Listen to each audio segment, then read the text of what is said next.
Hello friends, welcome back to my channel. My name is Ibrahim Shukla and today we are starting with a new chapter under the subject geography with natural vegetation. Okay, so first we will be seeing what do we mean by natural vegetation. So natural vegetation refers to the plant community which has grown naturally without any human assistance and has not been disturbed over a long time. Okay, so natural vegetation we should uh, if possible, make a note of the definition that natural vegetation, it refers to the plant community which has grown naturally without any human assistance and has not been disturbed over a long time. Okay, today in this video, we will be covering the following two subtopics under the chapter, importance of forest and the types of vegetation. Okay, so let's start with the importance of forest. So under the importance of forest, we will be covering the productive functions, protective functions, regulatory functions, and accessory functions.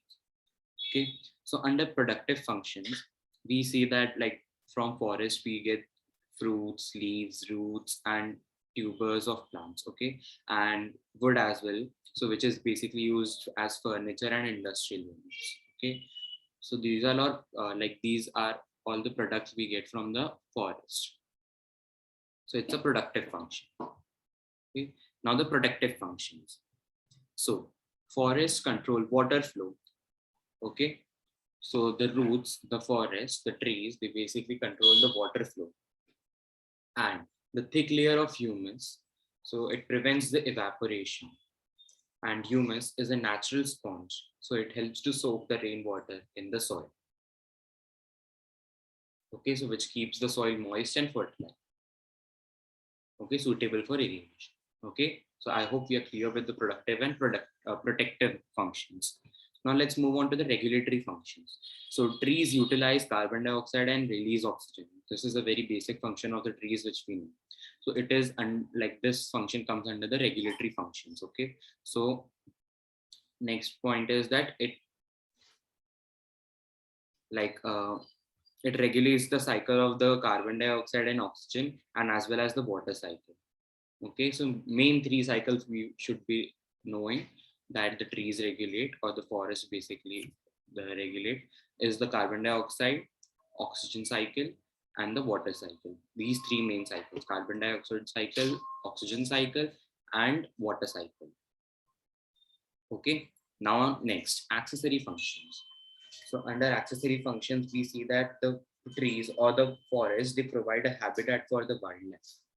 Okay, and even like they even provide the aesthetics and recreations to the human beings.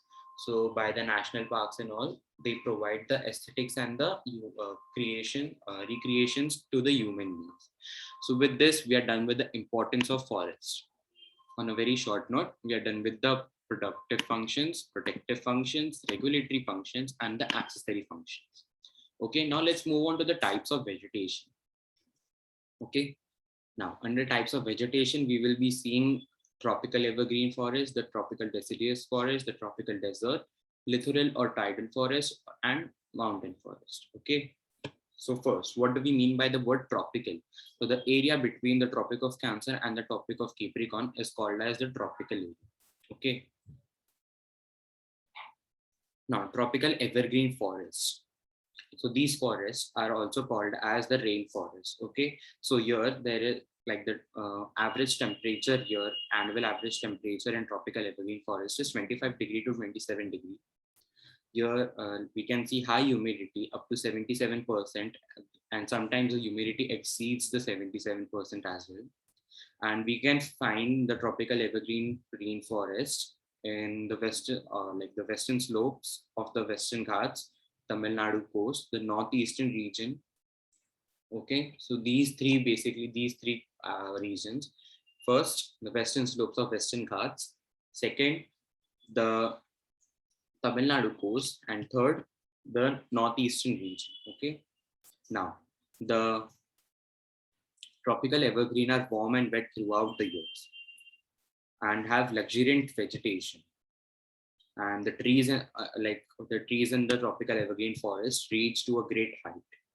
And like in the tropical evergreen forest, the carpet layer, like it is very dense with the bushes and the small uh, scrubs. Okay, so with the dense layers of trees and the carpet layer, the sunlight is unable to reach the ground.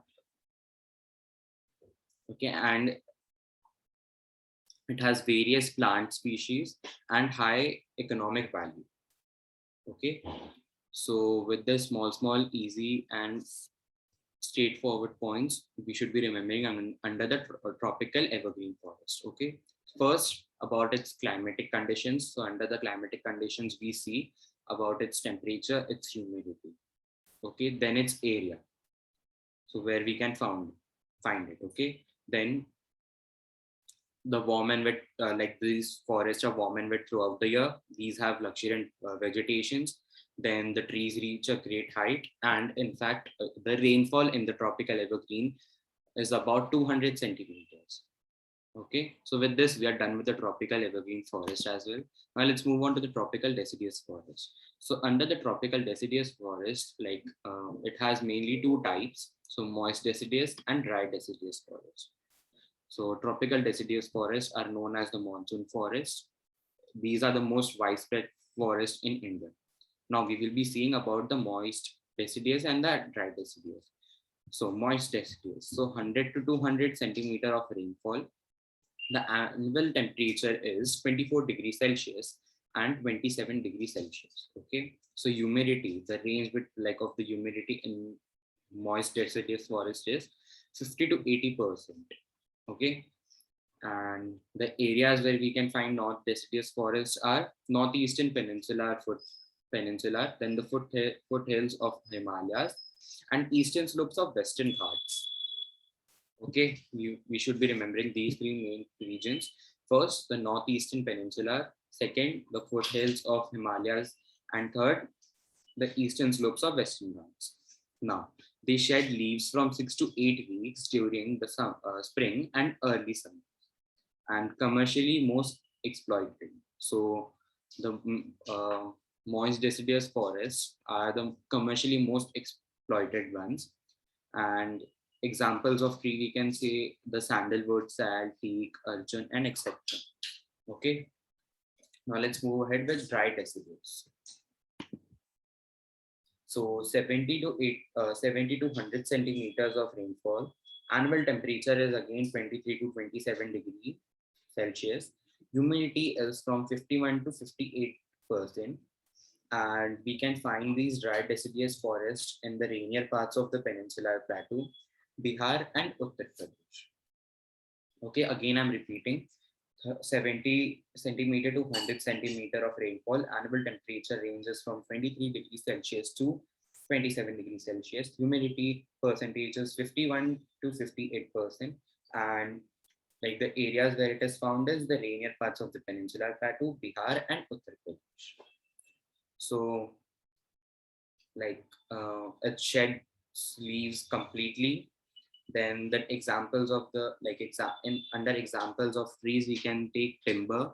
Then commercially it is used, again commercially it is used for timber, fruits, and other useful products. Okay, so with this we are done with the tropical deciduous, moist deciduous, and dry deciduous forest. Okay, now let's move on to the tropical desert or the thorn forest. Okay, so tropical desert forest. So it is also called as a thorn forest. So rainfall under the tropical desert forest is less than 50 centimeter. The temperature is like the temperature ranges from 25 degrees Celsius to 27 degrees Celsius. The humidity percentage is 47%.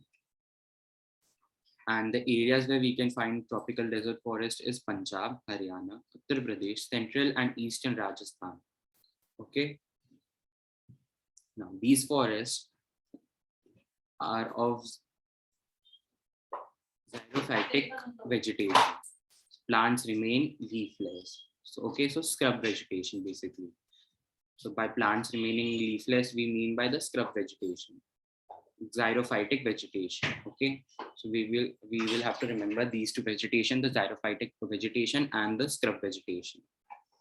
So timber, charcoal, babool, bark, etc. So these are some commercially used products, which we can find in the tropical desert forest. Okay. Now the fourth one is the tidal forest. So one of the most specialized tropical natural vegetation types. So wetlands are lands between terrestrial and aquatic system. Okay. First point, that it is one of the most specialized tropical natural vegetation types. Second, that the wetlands are the lands between the terrestrial and the aquatic system. So the tidal forests are found on the wetlands, and wetlands are the lands between the terrestrial and the aquatic system. Okay, I hope you are clear with these 2 points. Now let's move ahead. Rainfall. So rainfall under like in the tidal forest is basically 200 centimeters, and the average temperature range is about 26 degrees Celsius to 29 degrees Celsius. So we can find these tidal forests, like these basically are found in the wet and marshy areas, river deltas, or other swampy areas along the sea coast. Okay, so deltas of large river on the eastern coast, evergreen species of varying density and height. Okay, so we can find here evergreen species of varying in density and height. Stilt-like roots support the tree trunks. Okay, so basically they remain submerged in the water, and the stilt like the roots support the tree trunks to stand. Okay, soft and shifting mud, breathing roots, then the waterlogged conditions, and it is mostly utilized for the fuels. Okay. Now the last one, the mountain forest. So the decrease in the temperature with the increasing in latitude leads to a corresponding change in the natural vegetation. So we have learned, like in the earlier classes as well, that when we go at a higher altitude, the oxygen level decreases. Okay. Same goes with the temperature. So oxygen level and the temperature decreases when we go at a higher altitude. So the temperature decreases with increasing in altitude, which leads to a corresponding change in the natural vegetation as well. Okay, so here the temperature in the mountain forest are from 12 degrees Celsius to 13 degrees Celsius. The rainfall is about from 100 centimeters to 300 centimeters. The humidity percentage is 56 centimeter, 56 percentage to 65%. Okay, and these forests are basically found on the foothills of the Himalayas. Okay, so these forests have the broad-leaved evergreen trees and conifers, and altitude may vary from 1,000 meters to 2,000 meters as well. So hilly areas in West Bengal and Uttarakhand. So these forests we can also find in the hilly areas of West Bengal and Uttarakhand. Okay, and even in the peninsular regions. But beyond the snow line, no vegetation is found. So we will have to remember this point that beyond the snow line, no vegetation is found. And the temperate forests are called as sholas in the Nilgiris and the Palani Hills. Okay, let me repeat the places on the foothills of the Himalayas, the hilly areas in the West Bengal and Uttarakhand, and peninsular regions. Okay. So with this, we have covered the importance of the forest and the types of vegetation. In the next video, we will be seeing the correlation of the forest with the environment and the forest conservation and its methods. Okay. So let's do a quick recap now that what we had done in this video. First, the importance of forest, productive functions, protective functions, regulatory functions, and the accessory functions. Okay. After that, we have done the types of vegetation. So tropical evergreen forest, tropical deciduous forest, under tropical deciduous, moist deciduous, and dry deciduous forest. Okay. Now after that, we have done the tropical desert forest, which is also called as the thorn forest. After that, the tidal forest, and then the last one, mountain forest. So with this, we are done with the video today. I hope you like the video. If you have any doubts in any of the topics, do let me know in the comment section. Do like, share, and subscribe to my channel. Okay, bye. Thank you.